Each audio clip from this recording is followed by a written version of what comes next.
Hey, would you like to know the 13 steps for getting started on YouTube?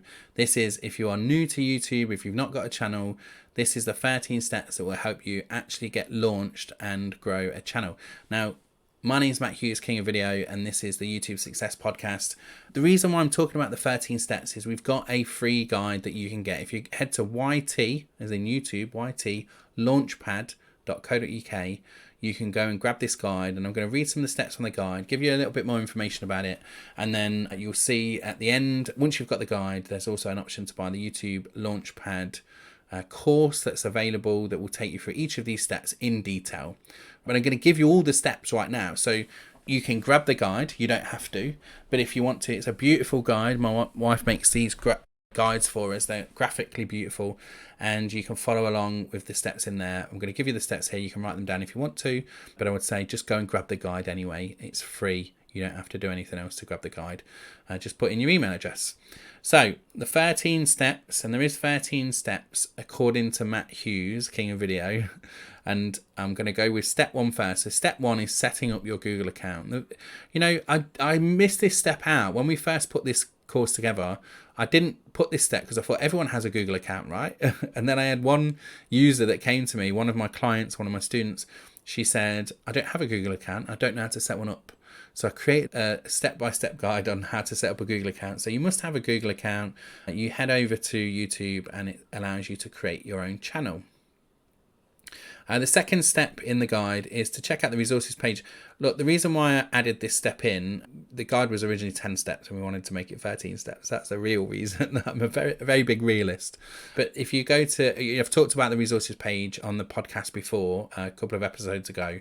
If you go to kingofvideo.co.uk/resources, you'll find a bunch of resources. Some of them being TubeSpanner, TubeBuddy, vidIQ. They're all great YouTuber tools that you can use when you're setting up your channel. So it's number 2 because I say set up your Google account, get yourself set up in Chrome and sign into Chrome, and then go and grab these tools. They will help you when it comes to planning and research and all of that kind of stuff. So number 2 is to check out the resources section.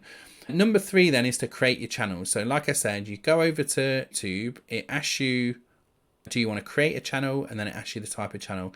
I think it assumes that you're going to create a brand channel now. It used to say personal channel, but it says brand channel now. And so brand channel is what you want. That's kind of the standard format for most people. And then you are a YouTuber, you've got a channel.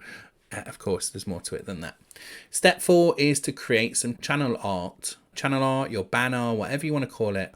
This for me is one of those things that really kind of just sets your intentions of what you're going to do, and it's something that can change, so you don't have to worry about it if you're not a creative, if you're not graphically talented. What I really want you to think about when it comes to your channel art is that you're telling people what your channel involves. So it might be that you're a vlogger and you say it's Matt's Vlog. You might be a web designer and you say I'm going to do how-to videos, tutorials, whatever. You're putting something on there that lets people know. A lot of the time, people, when they create their banner, they will put things like the frequency at which they upload their videos. So they might say, and like for mine, for example, it says new videos every week. So it's a good indication to people, hey, come back here every week and you'll find new videos on there as well. If you don't have a template for your channel art, there is some in Canva anyway, but I've got a nice little channel art template that comes as part of the YouTube Launchpad. Just makes it a little bit easier for you to set up.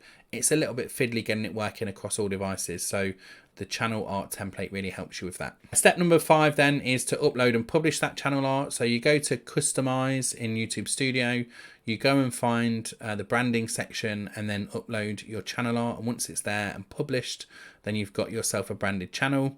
Step number 6 then is to get your first 100 subscribers. Now, I know that getting 100 subscribers with no video seems like a strange thing. And really, this is a personal belief. Some YouTubers are going to tell me it's not true. In fact, I had conversations about it and they say you shouldn't do this. But I think YouTube struggles to push you out until you've got your first 1,000 subscribers. It doesn't really know the audience that you want. And I think as a business, if we're a brand new business with no audience, this may not work as well. But if you're an established business with an audience of ideal clients, what you can do is follow the first 100 subscribers video that I've got, which is on my YouTube channel, by the way. You can take the steps there, and you could do things like sending an email to your list, to your email list, and say, we are starting a YouTube channel. Head over here and subscribe. And in the next few weeks, you're going to get this, this, and this. You let them know what they're going to get, why they should subscribe, what's in it for them.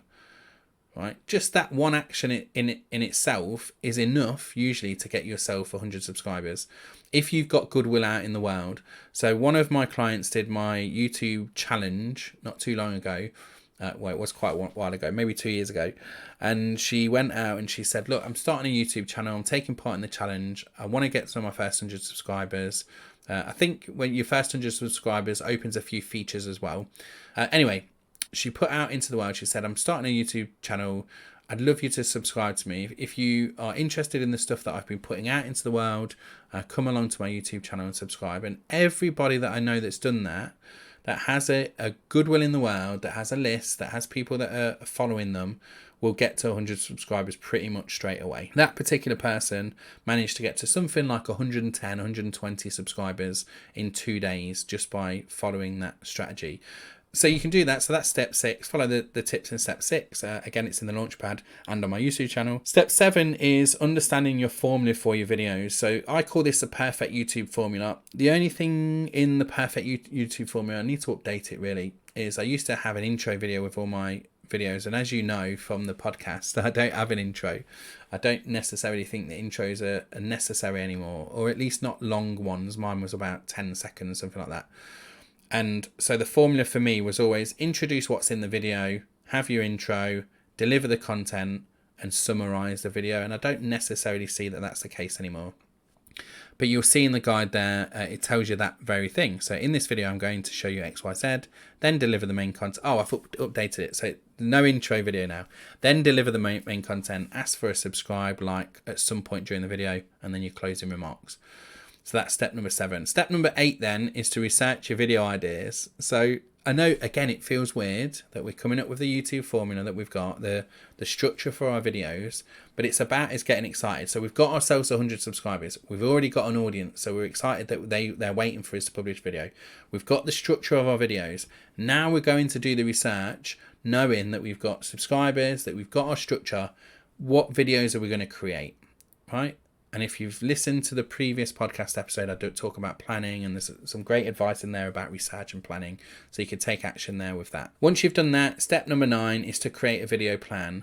And the thing about a video plan is it's not just a list of videos, right? A list of videos is fine. You come up with that in your planning during your planning process, but actually it's about intention setting as well. In the planning episode, the podcast episode, I talked about ChatGPT and how you could create a YouTube plan with it, or YouTube planner with it. One of the things on there that I really encourage people to do is set a filming date and a publishing date. And this is setting your intentions. So it's saying that I'm going to film this on this day or by this date, and I'm going to publish by this date.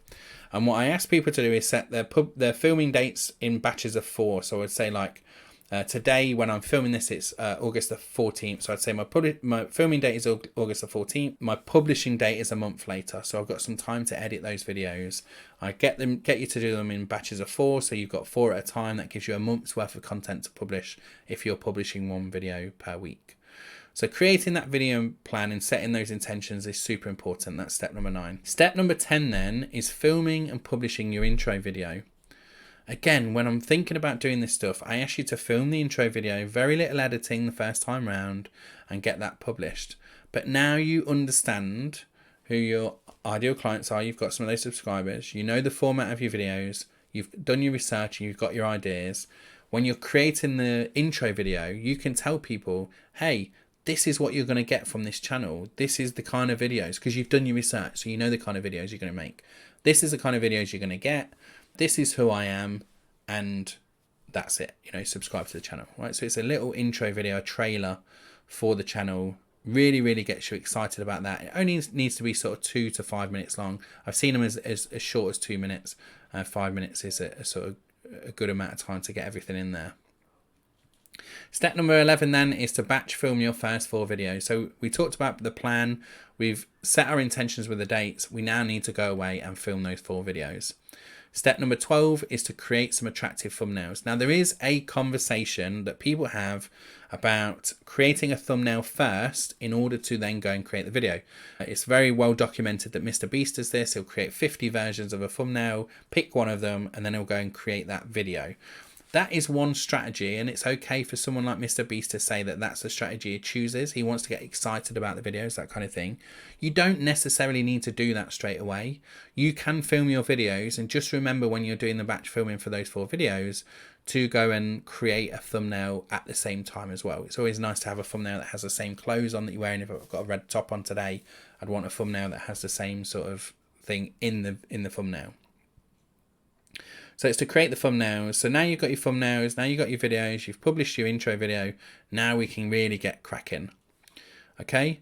Step number 13, the last step of the whole situation, is to sign up for my Launchpad. So if the content of what we've got in this episode you found really interesting and you think, okay, I can do that, Matt, but I need a step-by-step guide on how to do this. I want someone to show me in the screen recordings the exact steps that I need to take.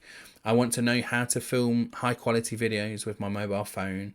I want to know how to get my first 100 or how to get my first 1,000 subscribers. All of that stuff is inside my YouTube Launchpad. By signing up for the 13 steps, by going and grabbing that 13 steps guide, you'll be sent an offer for that Launchpad. And I think that is a brilliant investment if you're just getting started with YouTube. You can take these 13 steps that I've given you and go and do it anyway.